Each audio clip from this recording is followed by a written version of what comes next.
Ok, donc on est reparti pour une nouvelle aventure. Passe-moi un Khumish. On récapitule rapidement, d'accord, on va dire les éléments de réflexion à partir desquels on pourra continuer notre cours. On a parlé du sujet de la Teshuvah. Et avant de parler du sujet de la Teshuvah, eh bien, il fallait évidemment structurer, on va dire, la création telle qu'elle a été créée par Akadosh Baruch Hu, qui a comme seule intention le Gilouï, c'est-à-dire la révélation d'Hachem. Tout le but de la création, c'est la révélation d'Hachem. Cette révélation, elle se fait, d'accord, au travers des midot d'Hachem, c'est-à-dire des comportements que je crois a choisi de révéler, a choisi d'adopter avec ses créatures, ce qu'on appelle les midot. Et ces midot-là, en vérité, que je crois les a créés,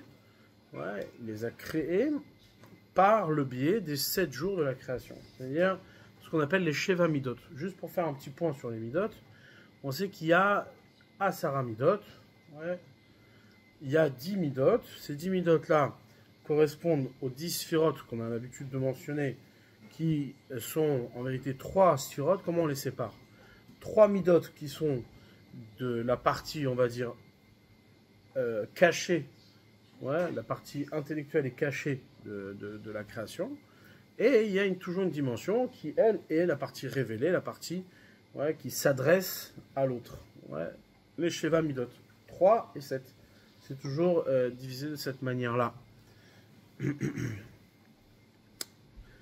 Et c'est comme ça que chaque monde est construit. C'est-à-dire, quand je dis chaque monde est construit, chaque entité est construite sous la base de 10. Base de 10. Le monde que l'on connaît, comme c'est marqué, Sarah Mahamarot Nivra Olam, le monde il a été créé par 10 paroles. Ce monde-là est construit sur une base de 10. D'accord. Or, on voit que il a créé que 7 jours. Où sont passés les 10? Si on pouvait formuler la question sous cette forme-là. Ferme la porte là-bas. Sachant qu'il y a une révélation de 7. Et c'est ce qu'on a un petit peu expliqué hier. C'est quoi? C'est qu'il y a les 7 jours de la création, qui sont en vérité la partie apparente, la partie révélée de la volonté d'Akadosh Baruch Hu, mais il y a une partie qui, elle, reste cachée, tout comme dans la création, on a l'âme et le corps, on a toujours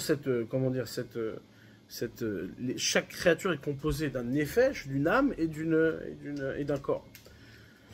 On va dire que le corps de la volonté d'Akadosh Baruch Hu, c'est les 7 jours, et il y a également d'autres jours qui précèdent, qui eux ne sont pas apparents, qui sont les 2000 ans, les 2000 ans qui ont précédé la création du monde, 2000 ans pour la création de la Torah, et 1000 ans pour la Teshuvah. Il y a deux choses qui ont précédé la création du monde, c'est quoi? C'est la Torah et la Teshuvah. Chochma Bina. Chochma Bina. Donc pour refaire un petit plan général, on a Chochma Bina, la sagesse et la réflexion, qui elles sont situées, c'est des midot qui sont situées au niveau, on va dire, de la marshava, de la pensée, et ensuite au niveau de l'action, démarre à partir de nos bras, ce qu'on appelle le zroa, les zroa, c'est quoi? Le bras droit, le bras gauche, et ainsi de suite. Le torse, ensuite le pied droit, le pied gauche, la Brit Mila, et évidemment la dimension d'engendrement. C'est la partie que on sort à l'extérieur pour pouvoir engendrer et continuer au-delà de nous-mêmes. D'accord? Donc ce qu'on appelle Chesed, Gvura, Tiferet, Netzach, Od, Yesod et Malchut, la royauté, c'est-à-dire l'installation du royaume divin. D'accord?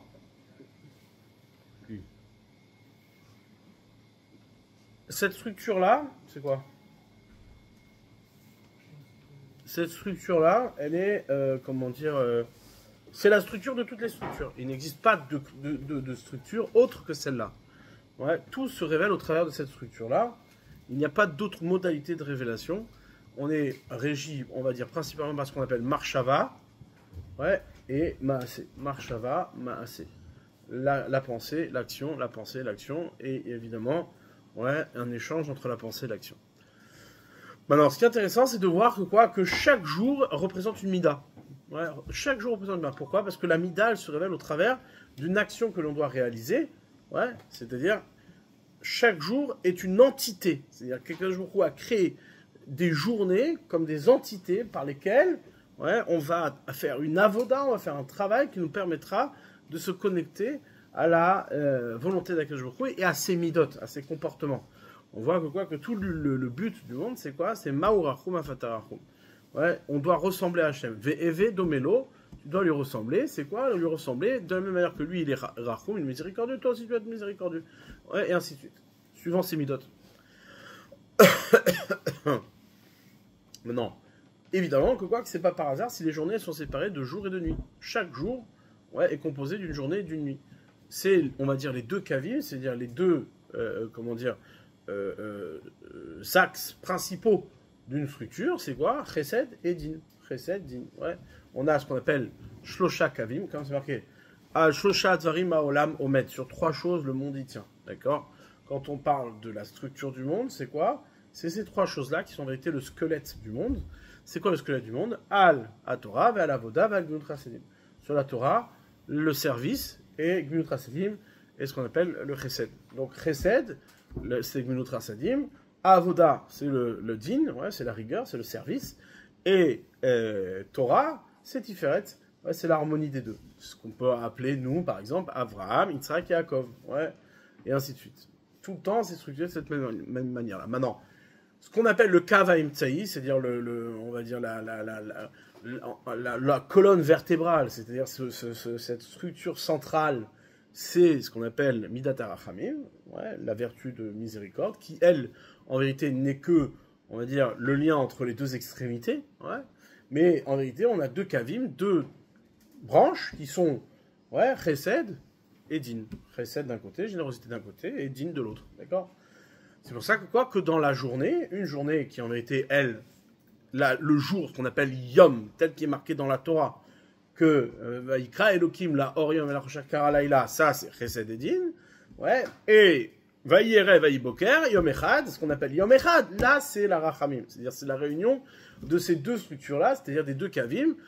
D'un côté, on arrive à réunir dans une seule et même journée ce qu'on appelle Chesed, Din, la lumière, l'obscurité, d'accord? L'homme, il est structuré par ces deux moments-là dans la journée. Il y a d'un côté, on a la journée qui, elle, est explosive, avec toutes les énergies du lever du soleil, du lever de la journée, etc. Où l'homme, il est dans une dynamique de donner, de s'étendre. Alors que la nuit, qu'est-ce qui se passe? Eh bien, il est plutôt réservé, il est plutôt, centré sur lui-même, etc. Ce qu'on appelle le din, comme c'est marqué, le verset nous dit, dans Mizmor Shirim Shabbat, c'est marqué, les Hagid Baboker Chazdecha ve'emunatecha balelot. Le matin, je raconterai tes générosités, tes bienfaits, ve'emunatecha balelot, et la nuit, je me réserverai à ma foi. Ve'emunatecha, ta foi pendant la nuit. Donc, c'est-à-dire deux comportements différents. C'est pour ça qu'on a deux schémas différents, deux émounas différentes, deux expressions de la émouna différentes. Un schéma en journée, un schéma la nuit.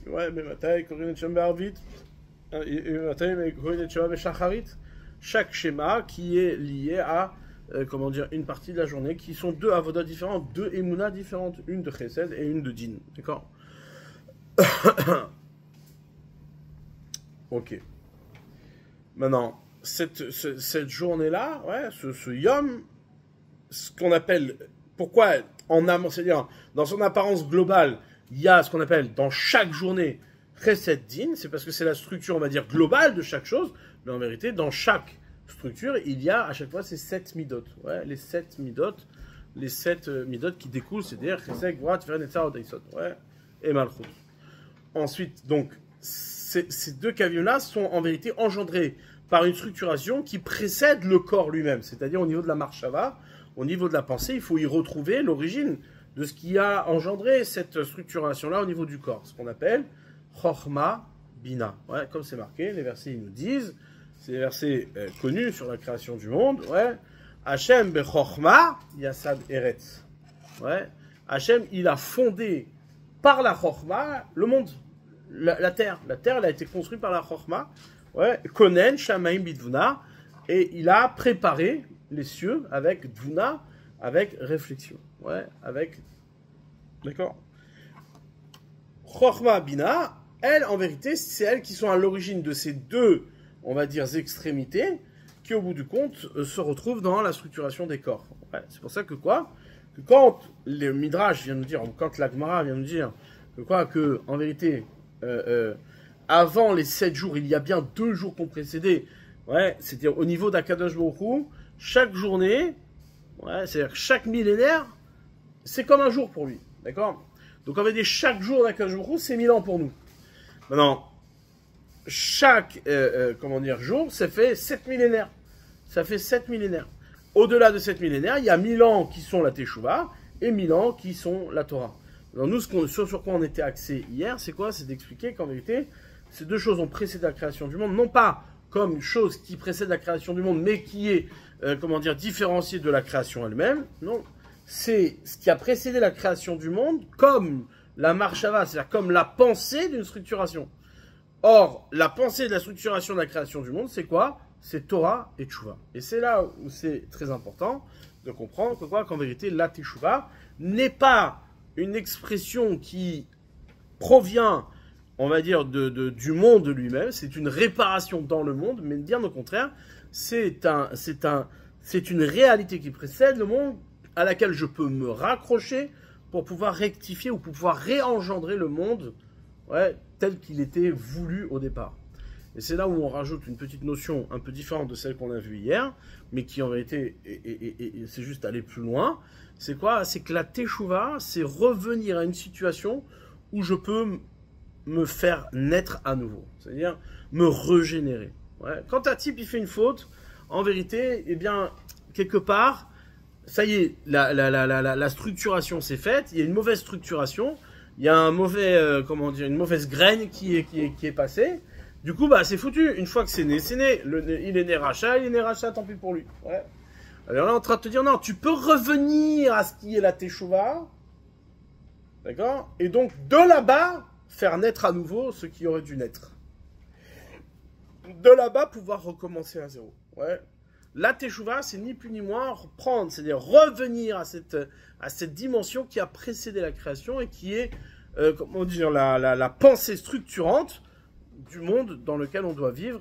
Ouais, donc on peut revoir le monde comme il faut. Ouais, on peut revoir le monde comme il faut, on peut revoir les journées comme il faut, l'organisation des journées comme il faut. Aujourd'hui, qu'est-ce qui se passe? Les hommes, eh bien, leurs journées, elles sont mélangées.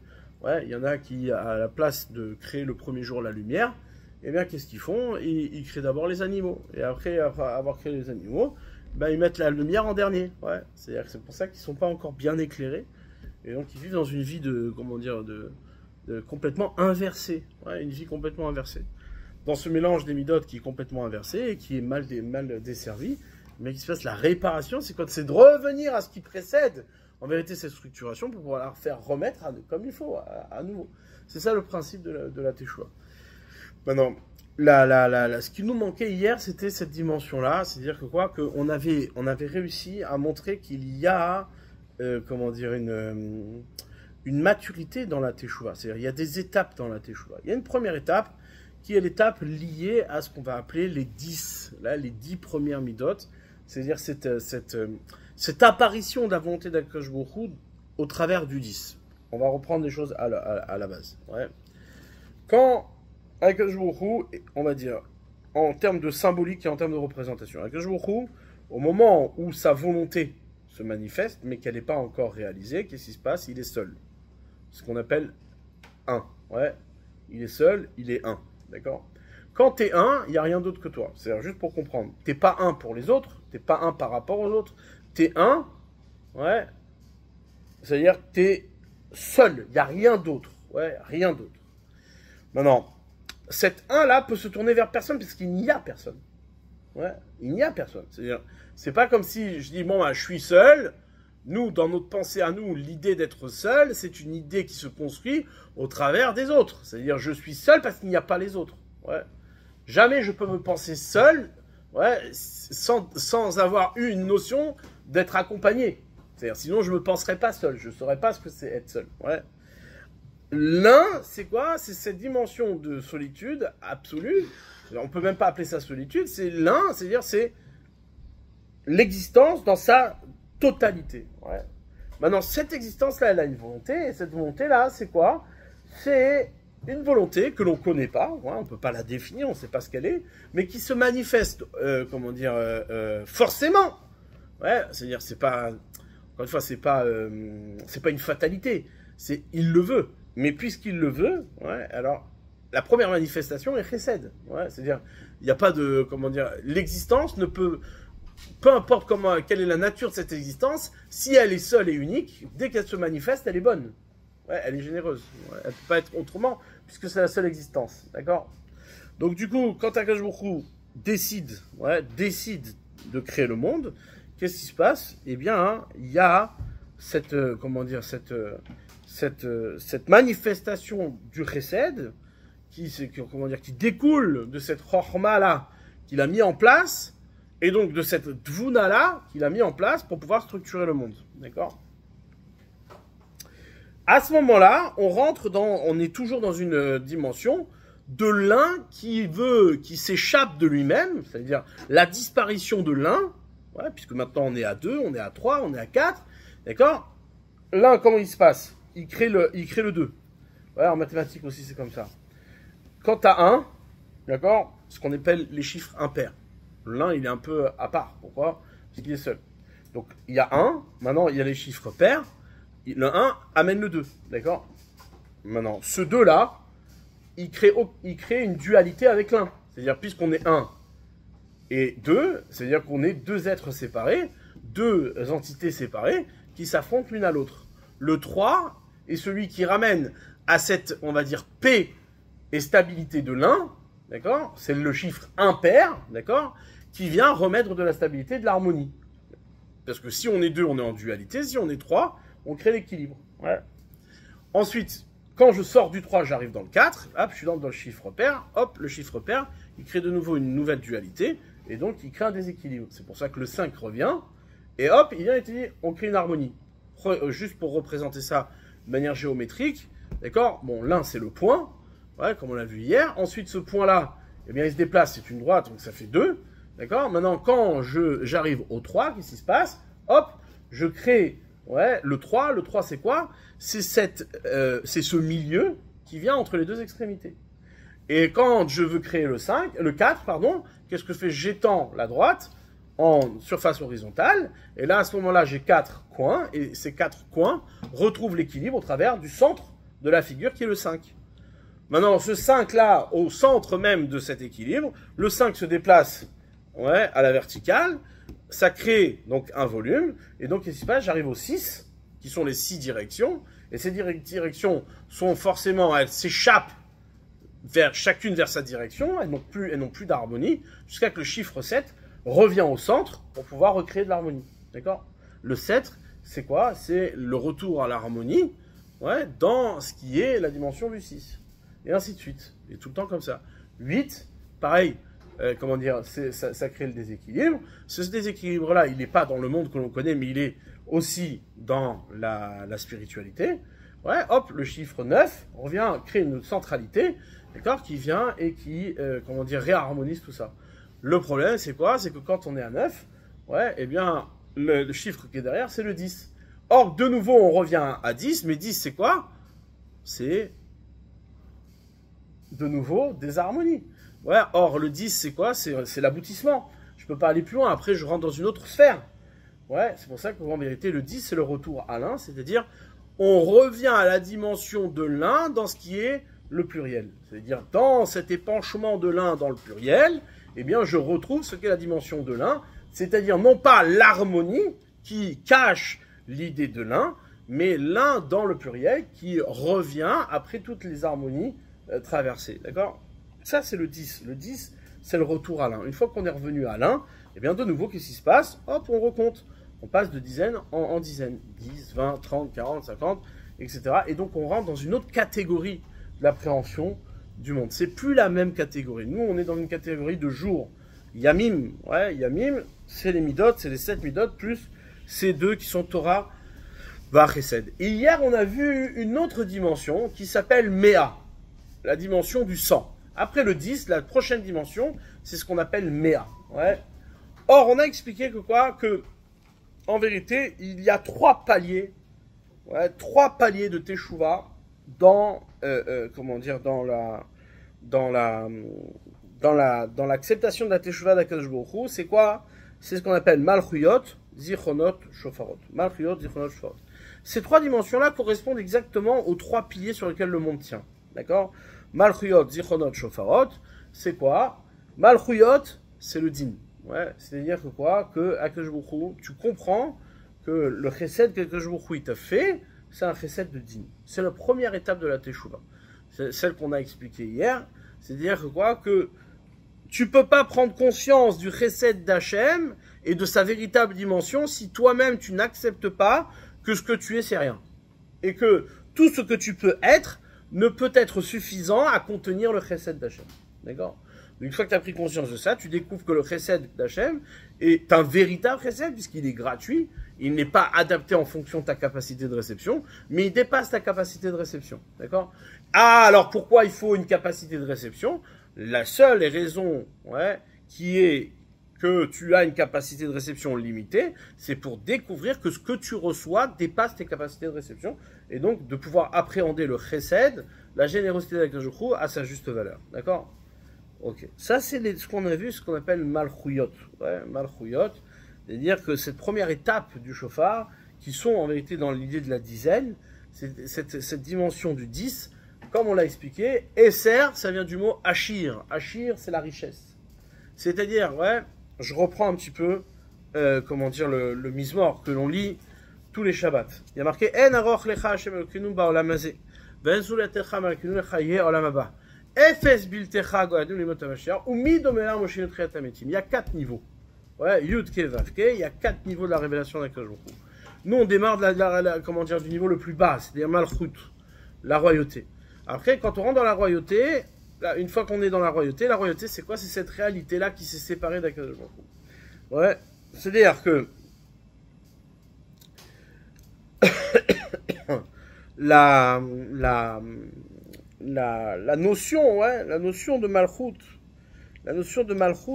cette Malchuyot, ouais, ce qu'on appelle Malchuyot, c'est exactement en parallèle, ouais, de ces 3 dimensions-là qu'on appelle à la Shlosha Dvarim Haolam Omed, à la Torah, à la Avoda, à la Gmilut Chassadim. Ouais, à la Gmilut Chassadim. Gmilut Chassadim, c'est la première étape, ce qu'on appelle Malchuyot.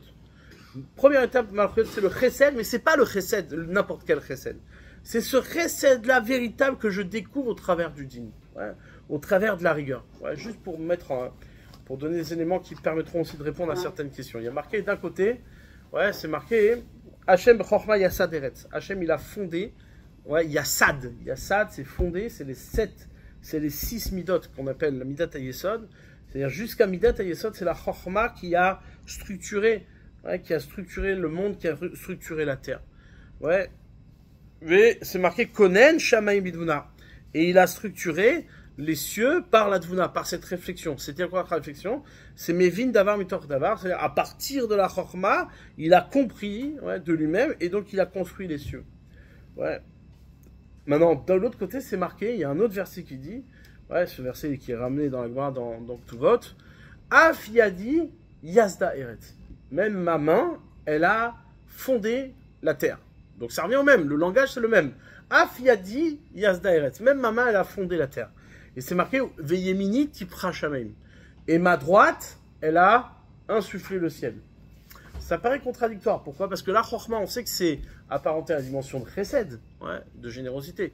La Dvuna, elle est apparentée à la dimension de rigueur. Pourquoi? Parce que c'est ma production personnelle, à partir de ce que je comprends et de ce que je sais. De l'autre côté, Yadi, c'est quoi? C'est la gauche. La gauche, c'est la rigueur. Alors que Yemini, c'est la droite. Donc c'est inversé. D'un côté, tu me dis, c'est le chesed qui est à l'origine de la terre et la rigueur qui est à l'origine du ciel. Et de l'autre côté, tu me dis, non, c'est la rigueur qui est à l'origine de la terre et c'est la générosité qui est à l'origine des cieux. Mais en vérité, quand on comprend en profondeur, on comprend que pas du tout, il n'y a pas de contradiction. C'est-à-dire, évidemment que c'est le chesed qui est à l'origine de tout. Et c'est lui qui a fondé toute la terre, etc. Ouais, ce chesed-là, il ne peut être saisi par l'homme, ouais, que si il est digne pour l'homme. Si l'homme, il est digne, alors il capte le chesed. C'est ça la dimension de Yitzhak. C'est cette fameuse dimension de Yitzhak qu'on a commencé à développer hier, ouais, où lorsque Yitzhak s'est retrouvé sur la terre d'Israël et qu'il y a eu la famine, Hachem lui a dit tu peux pas sortir de la terre d'Israël. Seulement ce qui s'est passé, Hachem il a béni Yitzhak, ouais, il a béni Mea Shearim, il a béni de 100 portes, ouais, 100 portes il a béni. C'est 100, on a posé la question, ouais, les Mefarshim me demandent, ils disent mais comment tu peux donner une mesure à la bracha? Bah il va où? Ouais, Hachem il a béni. Comment tu peux donner une mesure à la bracha? Dès que tu donnes une mesure à la bracha, c'est plus une bracha. Au contraire, tu détruis la bracha. Il dit en vérité, non. Quand tu parles du chiffre 100, eh ben, dès que dans le chiffre 100, tu es sorti du chiffre. Tu es sorti du mispar. Ouais. Le chiffre 100, c'est cette dimension-là de zichronot. C'est-à-dire qu'on revient à l'origine. On revient à ce qui est, ouais, l'origine de cette structuration. C'est-à-dire, dans la structuration, on peut se perdre. Ouais. On est encore dans cette dimension de Hashirut. C'est-à-dire que je me réfère à Akadosh Baruch Hu dans la richesse que j'ai obtenue. C'est-à-dire, cette richesse-là que je voue à Hachem, ouais, comme on a marqué, En aroch lecha Hashem aucune ba'olam hazeh, il n'y a pas d'autre valeur que toi dans ce monde-là. Ouais. Hachem n'est connu et n'est perceptible que dans l'annulation de toute valeur devant la valeur d'Hachem. Mais il y a un niveau beaucoup plus supérieur, en termes de maturité, c'est quoi? C'est, ouais, c'est-à-dire qu'il n'y a pas autre que toi. C'est-à-dire que ma relation avec Akadosh Baruch Hu n'est pas dans une relation de valeur, de ce que je vaux, mais elle est dans une relation de Zulat. C'est-à-dire que je le découvre comme un autre, je le découvre comme un, avec qui je peux échanger au même niveau. C'est pas une question de valeur. Ouais. C'est cette dimension-là du Olam Haba qui n'est pas le vrai Olam Haba, mais que le Olam Haba intermédiaire, ce qu'on appelle le Gan Eden. Ouais. Là, à ce moment-là, qu'est-ce qui se passe? L'homme, il monte de niveau, ouais, il atteint ce qu'on appelle Madrigat Mea. Ouais, il atteint la dimension du Mea. La dimension du Mea, c'est cette dimension-là, Mea, comme son nom l'indique. Ouais, Mea, c'est Ma avec le Aleph au milieu. Ma avec le Aleph au milieu. Comme c'est marqué, où on voit ça, c'est marqué dans la parashat Ekev. Ouais, Ma Hachem, ouais, Shoel Mimcha. Qu'est-ce que Hachem te demande? Qu'est-ce que Hachem te réclame? Et nos sages nous disent, Al Tikre Ma et la Mea. Ouais, ce que je me demande, c'est de dire Mea brachot kol yom, de dire les 100 bénédictions chaque jour. Ouais. Mea, c'est Ma, c'est-à-dire Ma, c'est l'homme, Adam. Adam, c'est la même gematria que Ma. Ma, l'homme, il est Ma parce que justement, l'homme n'est que la question du Ma. C'est-à-dire que quand tu es sorti de la considération des valeurs des choses, eh bien, tu reviens à la dimension du questionnement. C'est-à-dire, quand la chose a de la valeur, pour toi, ça a du sens. Mais quand la chose échappe aux questions des valeurs, eh bien, hein, tu reviens à la question du Ma. J'ai dit, Ma, c'est ça l'homme. L'homme, c'est celui qui pose la question à l'autre, qu'est-ce que c'est? Qu'est-ce que tu m'as donné? Seulement, dans cette dimension-là, le Aleph, il est caché au milieu. C'est-à-dire que quoi? On a bien une relation avec Akadosh Baruch Hu, on a bien une relation à l'un, qui se révèle pleinement, mais qui se révèle au cœur même du Ma. C'est-à-dire, elle est camouflée, elle est habillée de la question de l'homme. Tu peux découvrir Hachem, mais tu le découvres quand tu poses la question. Et cette découverte-là, elle est au cœur de cette question. Elle n'est pas apparente, c'est pas une révélation d'Akadosh Baruch Hu qui se fait sans l'homme qui vient. Ouais, on n'est pas encore arrivé à 1. Ouais, on n'est pas encore arrivé à 1. Ouais. Et c'est ça qu'on a expliqué hier, c'est quoi? C'est que Yitzhak, c'est le din. C'est cette dimension de din. C'est-à-dire le din, oui, je m'efface complètement, je m'annule complètement pour laisser voir la véritable dimension de Chesed Hashem, c'est-à-dire une dimension de Chesed qui ne peut être captée par aucun homme, et qui au bout du compte, si toutes choses existent, elles existent seulement parce que Hashem donne gratuitement, pas parce que tu le mérites, d'accord? Cependant, lorsqu'on observe un tel être que Yitzhak, eh bien, qu'est-ce qu'on voit? On voit un type qui cache en lui Dieu. Ouais, on voit une personne qui, au bout du compte, est tellement effacée qu'elle laisse savoir la dimension de Dieu au cœur de l'homme. Ouais. C'est ce qu'on appelle l'idolâtrie, et c'est pour ça que Esav, voyant son père, l'a apparenté à Dieu lui-même. Et il a vu chez Yitzhak par erreur, mais il a vu chez Yitzhak une dimension divine. Ouais, c'est pour ça qu'il s'est pris pour un homme Dieu. Ouais. Donc c'est pour ça que la Teshuvah ici n'est pas encore complète. Il y a encore une obsolète, il y a encore un débris, il y a encore une saleté, il y a encore quelque chose de laquelle il faut se défaire. Ouais, il faut révéler cette dimension de l'un indépendamment. Ouais. Et c'est ça le problème qu'a Hachem. Kivyachol, encore une fois, c'est quoi hein? C'est qu'Allah, il a pensé créer le monde avec la vertu de rigueur. Il a vu She'en Haolam Mitkem, il a vu que le monde ne pouvait pas exister. Il y a ici une autre petite interprétation qu'on a l'habitude de donner, c'est quoi? C'est qu'il a vu que c'était insuffisant. C'est-à-dire, même créer le monde Bemidat Adin, ça ne suffit pas à révéler pleinement l'unité d'Akadosh Baruch Hu. Ça ne suffit pas à révéler pleinement la dimension de Chesed d'Akadosh Baruch Hu. Pourquoi? Parce qu'en vérité, ce qui se passe, c'est quoi? C'est que ce Chesed est complètement engouffré au cœur du Din. Ouais. Si, c'est encore une fois, c'est pas l'interprétation qu'on a l'habitude de donner, c'est-à-dire que quoi que il a vu que En Haolam Mitkem, c'est-à-dire qu'il n'y a pas aucun homme qui est capable de tenir devant la rigueur d'Hachem. Non, puisque tu vois bien, Yitzhak il a oui tenu, Yitzhak il a oui réussi, Yitzhak il a réussi à être cet homme-là qui a été la rigueur d'Hachem, qui a tenu devant la rigueur d'Hachem. Seulement, un tel homme qui tient devant la rigueur d'Hachem, elle a encore une obsolète, il y a encore quelque chose qui est insuffisant. Et là, ça révèle maintenant la dimension de Rachamim, la véritable dimension de Rachamim, la véritable dimension de miséricorde. Jusqu'à maintenant, quand on explique la dimension de miséricorde, c'est de dire, bon, bah, puisque l'homme, il est incapable, si on peut dire, le projet divin, ouais, eh bien, il ne peut pas réussir dans la dimension du din, parce qu'il a vu que le monde, il n'allait pas se réaliser. Qu'est-ce qui se passe? Ouais. Alors, on donne la Rachamim, on associe à cette rigueur-là la Rachamim. Il faut quand même garder la rigueur, mais il faut donner du temps aux hommes de comprendre cette rigueur. Ok. Là, ici, on a une autre proposition. On a quelque chose de beaucoup plus amok, beaucoup plus profond, même si les deux idées peuvent se rejoindre. L'idée qu'il faut entendre ici, c'est quoi hein? C'est qu'il a vu que le monde ne pouvait pas exister. Ça veut dire quoi, il ne pouvait pas exister? C'est que même comme ça, l'homme n'existe pas pleinement. On n'aboutit pas au chesed d'Hachem. C'est quoi le chesed d'Hachem? C'est quoi la générosité d'Akadosh Baruch Hu? La générosité d'Akadosh Baruch Hu, c'est que l'homme existe. C'est ça, sa générosité. Elle existe, mais elle n'existe pas elle peut pas exister avec le défaut d'une existence qui serait pas l'existence elle-même. C'est-à-dire qu'il y a l'existence dans la révélation d'Akadosh Baruch Hu. Comprenez bien, être chesed, c'est donner l'existence. Donner l'existence, c'est se donner. C'est donner Hachem qui yachol. Ouais. Hachem, ce qu'il veut, c'est quoi? C'est que tu obtiennes l'existence telle qu'elle est véritablement. Or, toi, en tant que créature, tu n'obtiendras jamais l'existence d'Hachem. Ouais. Si, à n'importe quel niveau, si je dis c'est au niveau du chesed, c'est-à-dire que je te donne généreusement tout ça, tu n'existeras jamais, tu seras que moi. Si je te dis, voilà, c'est dans le din, si je te dis que c'est dans le din, en vérité, tu percevras jamais la dimension de chesed véritablement, parce qu'au bout du compte, c'est parce que tu es din que tu l'aperçois. Donc, comment tu fais pour ne pas garder ce aleph camouflé au cœur de soi? Ouais, ça c'est la question. C'est ça qu'il a vu chez En Haolam Mitkem. Il a vu que le monde ne pouvait pas exister. Et c'est en vérité le sens profond de ce pourquoi un homme ne tient pas devant la rigueur d'Hachem. Il ne tient pas devant la rigueur d'Hachem parce que tout simplement, au bout du compte, elle se réfugie dans l'apparence qu'elle peut donner. C'est-à-dire, quand Avraham Avinu, juste pour donner un petit peu de, on va dire, de concret à tout ce qu'on dit. Avraham Avinu, lorsqu'il va sacrifier son fils, Avraham il est chesed. Hachem lui donne l'épreuve de la rigueur. Il doit sacrifier son fils. C'est quoi l'idée de sacrifier son fils? C'est qu'il sacrifie les pérotes, il sacrifie les fruits du chesed. Il sacrifie ce que le chesed a engendré. Il doit aller sacrifier ce que le chesed produit. Ce que la générosité a produit doit être sacrifié. Maintenant, c'est la seule manière de rendre compte de la dimension d'un din, comme étant l'enfant du chesed, l'enfant de la générosité.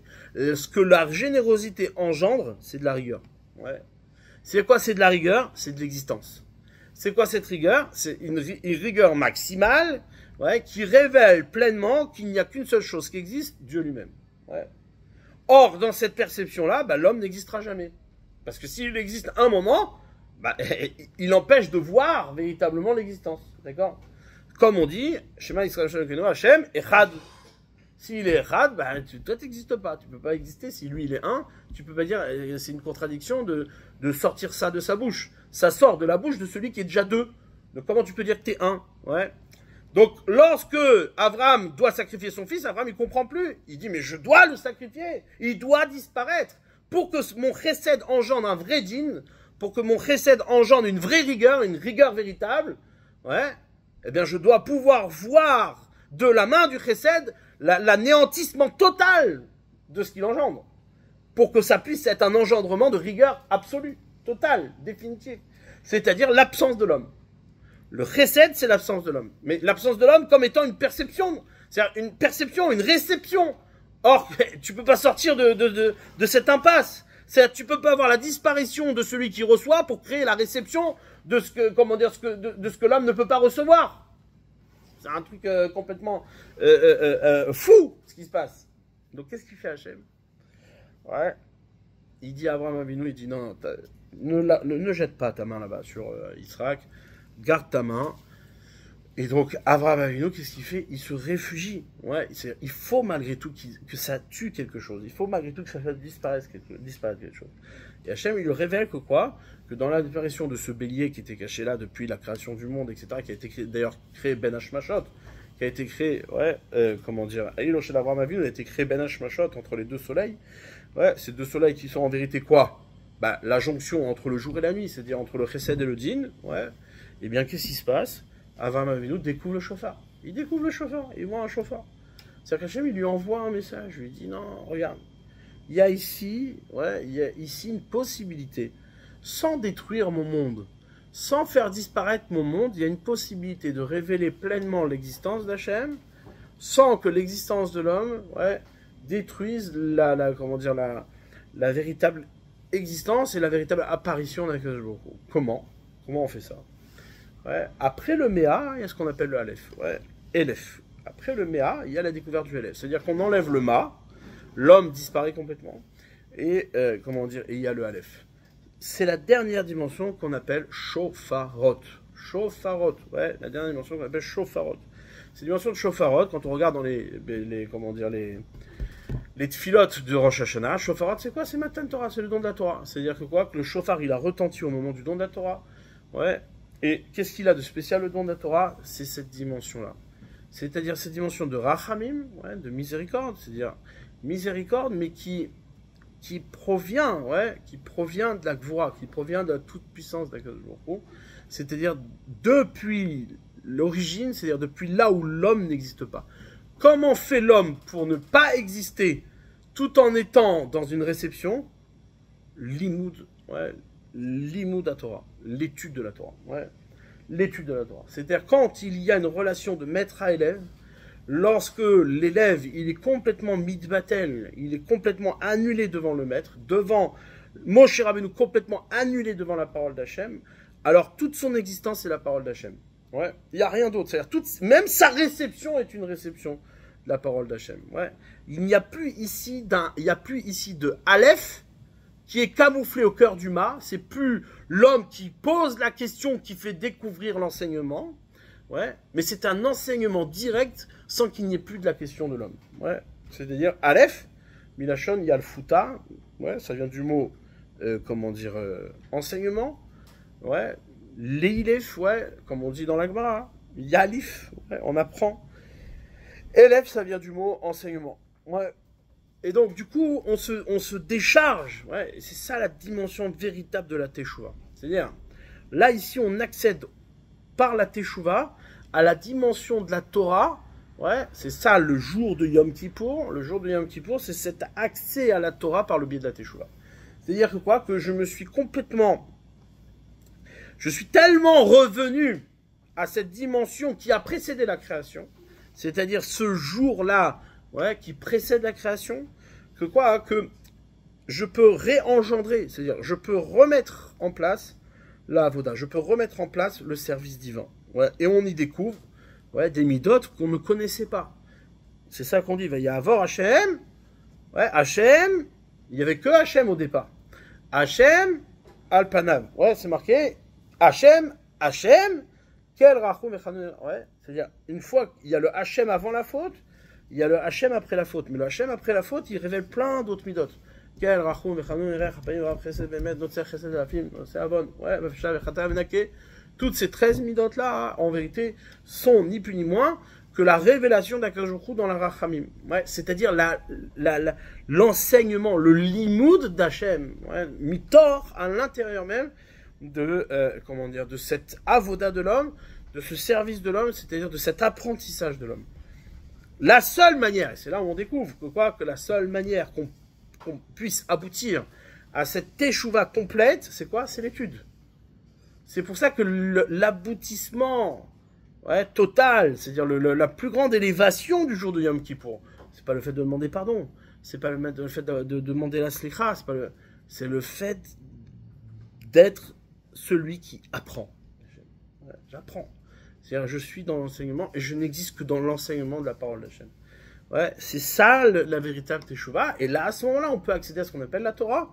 Ouais, c'est-à-dire cette dimension-là du jour d'avant, pas le jour de la teshuva, mais le jour d'avant, c'est-à-dire revenir à la dimension de la Torah qui sont les premières louchot, qui sont les premières tables. Ouais, ça, c'est lorsqu'on sort du LF. Et donc, on est complètement dans la manifestation et l'élégance de la manifestation d'Akadosh Baruch Hu, ce qu'on appelle la Hatzilut. Ouais, c'est-à-dire, dans les 4 mondes que l'on traverse pour revenir à Akadosh Baruch Hu, eh bien, il y a ce qu'on appelle Asiya, Yetzira, Bria et Hatzilut. Ouais, les 4 mondes. Ouais. Ces 4 mondes-là que l'on remonte, on les remonte au travers de ces dimensions-là de 10, 100, 1000, et ensuite, comment dire. Mais tout ça, c'est la création, tout ça, c'est le mouvement de la Teshuva. Tout ce qui est Teshuva, c'est quoi? C'est Esser, 10, 100, 1000. Ça, c'est Teshuva. C'est quoi 10, 100, 1000? C'est, Kavod, Tov, Echad. Kavod, Tov, Echad. Ouais, comme c'est marqué. Tov, Yatzar, Kavod, Lishmo. Ouais, Tov, le bon, il a créé le Kavod, il a façonné le Kavod pour atteindre son nom. Donc on a le Kavod, c'est-à-dire la Malchut, tu fais la volonté d'Akadosh Baruch Hu, et tu honores Hachem, et donc tu découvres qu'en vérité, bien, tout démarre de ça, c'est-à-dire tu peux pas commencer à faire, et ça c'est le point le plus important, c'est-à-dire tu peux pas commencer à faire la Torah et les mitzvot si tu ne le fais pas sous la contrainte de le faire. C'est-à-dire, quand tu fais tchouva, tu rends pas service à Hachem. Ouais, ça n'existe pas. C'est-à-dire, t'es pas là en train de dire, ouais, tu sais quoi, avant, je te faisais du mal, maintenant, je suis sympa avec toi. Donc voilà, s'il te plaît, prends en considération qu'aujourd'hui, je me bats pour toi. Je me bats pour ton nom. En vérité, on t'a rien demandé. C'est-à-dire que Hachem, il n'a pas besoin de toi que tu te battes pour son nom. Ce qu'il veut, c'est que tu existes. D'accord? Donc, ça veut dire que quand tu fais tchouva, tu as rendu service à personne. Ouais, c'est-à-dire... c'est comme le type qui vient à la tefila et qui est le 10e, tu vois. C'est-à-dire, le mec, on est 9, il arrive, il est le 10e. Il dit, ah, les gars, vous pouvez me remercier, je suis le 10e. Ouais. En fait, on n'a pas à te remercier, tu dois être là. Tu aurais dû être le premier, seulement tu es tombé le 10e parce que tu arrives en retard, c'est tout. C'est-à-dire que tu viens, tu fais la tefila. C'est quoi l'histoire? Je suis le 10e, je suis le sauveur du minyan. Ouais. Bah, tu as fait ce que tu devais faire. Ouais, c'est pas, il n'y a pas ici comment dire, tu vas pas recevoir une récompense parce que tu es venu à la tefila. Ouais, c'est-à-dire, ça veut rien dire. Ouais. Tu viens à la tefila parce que tu dois venir à la tefila. Ouais. Il dit non, il faut le féliciter, il fait partie des 10. Ouais. Pareil pour le Kaddish. Ouais, c'est devenu quelque chose de fréquent. C'est-à-dire les mecs ils viennent jamais à la prière, mais quand ils ont un Kaddish, ils sont pas contents parce qu'on n'est pas 10. Mais on t'a attendu toute l'année pour être 10. Ouais, c'est-à-dire t'as un riouf, on n'a pas à te remercier d'être là. Ouais, on n'a pas à te remercier d'être là. Ça, c'est la teshuva. La teshuva, c'est quoi? C'est que d'abord et avant tout, tu comprends que quoi? Tu comprends que tu fais la volonté de Baruch Hu parce que kavod. Il n'y a rien d'autre. C'est-à-dire, qu'est-ce que tu vas faire? Tu vas faire quoi? Ouais, le chesed d'Hachem, la générosité de Baruch Hu ne peut être appréhendée que dans le din, que dans la rigueur, et que tu peux pas faire autrement pour y accéder. Si tu y accèdes par grâce, parce que tu crois qu'Hachem il est gentil, bah tu vas tout perdre. Ouais. Ensuite, ça c'est la dimension de kavod. Après, tov, c'est la dimension du bon. Le bien, c'est quoi? C'est revenir à Zichronot, c'est-à-dire revenir à cette dimension, d'accord, de la naissance, c'est-à-dire le bon qui est à l'origine de ta création, le bon qui est la motivation, c'est-à-dire le xardin, c'est-à-dire ce décret du bien sur toi. On appréhende cette xéra non pas comme une charge, comme un fardeau, mais on l'appréhende comme quelque chose de bon. Ouais, c'est ce qu'on appelle la deuxième dimension, qui s'appelle Zichronot. Et là, Hachem, quand il se rappelle des gens, ouais, bah, ils disent, ah, je me rappelle que lui, quand je voulais le créer, c'était une bonne personne. Ouais, je voulais le créer parce qu'il allait devenir Talmid Chacham. Ouais, il n'est pas en train maintenant de regarder ce que tu es devenu, il regarde ce que tu aurais dû être. Donc il se rappelle de toi au niveau de la bonne personne. Ah, les bénis Israël, ils étaient en Égypte, ils étaient complètement assimilés, mais quand il se rappelé d'eux, ouais, Zachar, ouais, Ben Israël, et Shama et Naakatam, il a entendu leur plainte. Donc quand il a entendu leur plainte, il s'est rappelé qu'en vérité, eux, ils étaient destinés à recevoir la Torah. Donc lui, il s'est rappelé qu'ils étaient destinés à recevoir la Torah, il va les libérer. Ce qu'on appelle Zichronot, le bon. Ensuite, il y a les dernières, qui sont les Shofarot, ouais, qui, elles, en vérité, échappent. Les Shofarot, c'est la dimension de l'un, d'accord, qui échappe à tout camouflage, ouais, qui échappe à tous les vouches, à tout habit. Ouais. Il n'y a plus ici de mechitza, il n'y a plus ici de, comment dire, de séparation ou de, comment dire, d'écran. La parole d'Hachem passe en direct. Ouais. Comme c'est marqué Et Hashem Elokecha Tira, ouais, Rabbi Akiva, il apprend de là-bas que quoi, que Et Hashem Elokecha Tira, que l'arbot Talmidei Chachamim. C'est-à-dire ceux qui étudient la Torah, ceux qui enseignent la Torah, ceux qui sont Talmidei Chachamim, c'est exactement le même kavod, ouais, que Hashem. Il n'y a pas de différence entre un Talmid Chacham et Hashem. Ouais, tu peux pas. Talmid Chacham et Hashem, c'est exactement la même chose. Ouais. Et Hashem Elokecha Tira, l'arbot Talmidei Chachamim. Comme ça, Rabbi Akiva, il nous enseigne. Pourquoi? Parce que quelqu'un qui étudie la Torah, eh bien, il n'y a pas ici de, comment dire, c'est Hachem que tu vois rien d'autre, c'est-à-dire ce que tu vois Hachem, ouais. Alors que même Yitzhak, ouais, c'est marqué Yaakov, Ishtam Yoshev Walim, Yaakov c'est un homme qui étudie la Torah, ouais, il était assis dans ses tentes, il bougeait pas, même Yitzhak, il était digne, il n'était pas kavod, il n'était pas tiferet, ouais. Pourquoi? Parce que le Aleph, il était à l'intérieur, il était caché, c'est-à-dire, il était camouflé au cœur de Yitzhak. Ouais. Tu étais obligé de passer par Yitzhak pour voir Hachem. Alors que quand quelqu'un qui étudie la Torah, il n'est pas obligé de passer par Yaakov pour connaître Hachem. Il étudie la Torah, ouais, comme c'est marqué, Vezot Torah Shasa Moshe Lifnei Bnei Israël. Vezot Torah, ça c'est la Torah que Moshe il a déposée, ouais, devant les Bénis Israël. Tout celui qui veut l'apprendre, il apprend. Ouais, l'étude de la Torah, c'est quelque chose que tout celui qui veut l'apprendre, il peut l'apprendre. Il n'a pas besoin de passer par un tel ou un tel, ouais, pour pouvoir accéder à la parole d'Hachem, à accéder à Hachem lui-même. D'accord?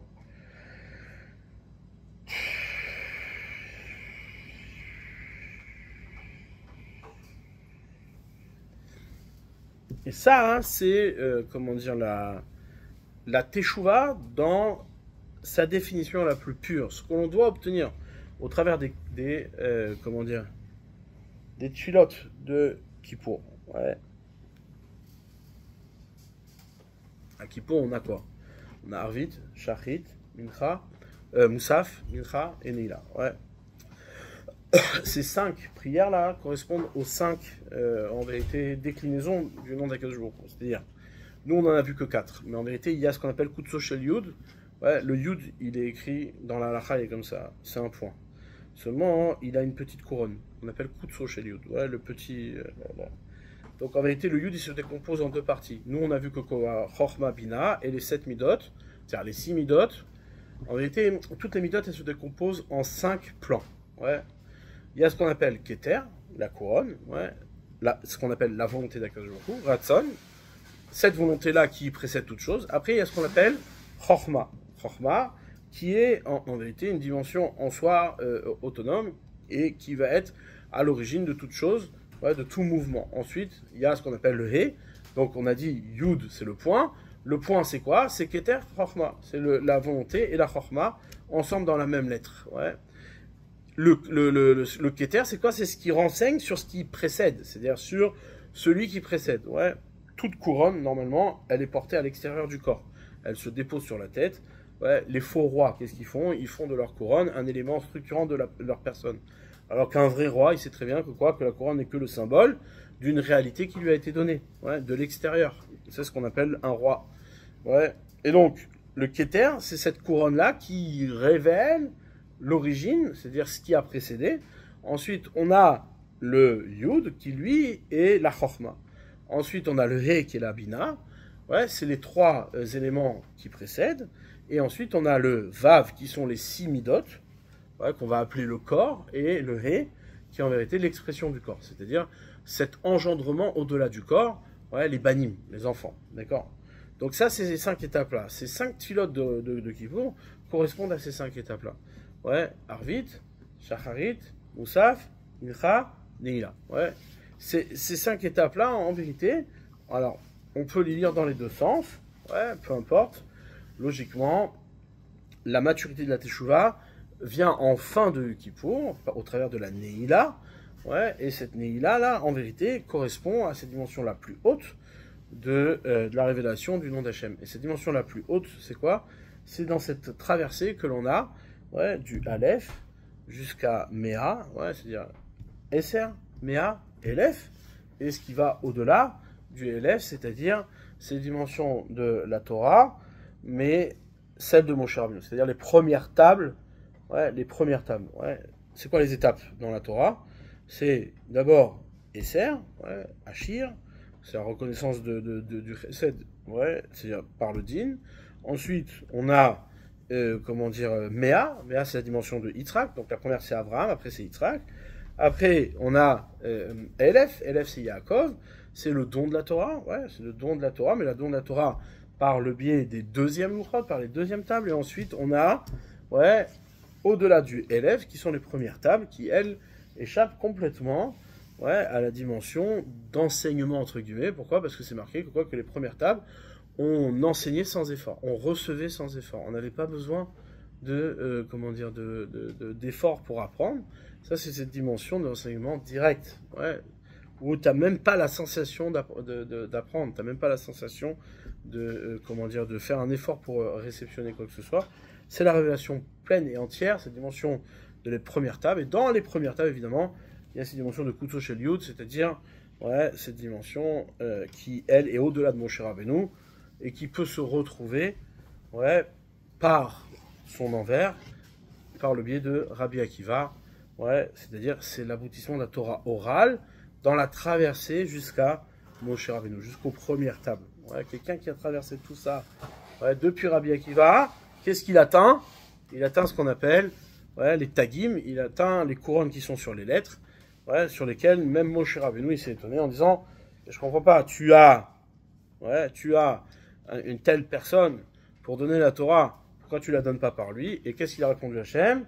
Shtok, car ala bemarshava lefanaï. Ouais, tais-toi, car ainsi est monté dans mon esprit devant moi au départ. Ouais, cette dimension-là comment dire, de la marshava d'Hachem, de la pensée d'Hachem, que l'on peut atteindre au travers, ouais, de cette traversée de Rabbi Akiva, ouais, la traversée depuis Rabbi Akiva dans sa Teshuvah jusqu'à Moshe Rabbeinu.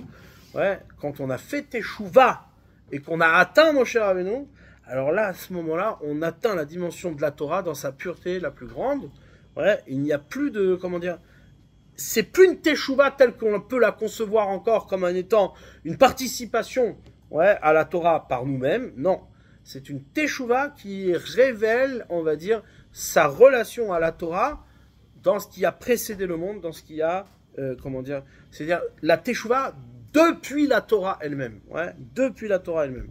Un retour permanent, mais depuis la Torah elle-même, ouais. Tov, il faudra reprendre ces idées-là plein de fois pour pouvoir les comprendre, les autres.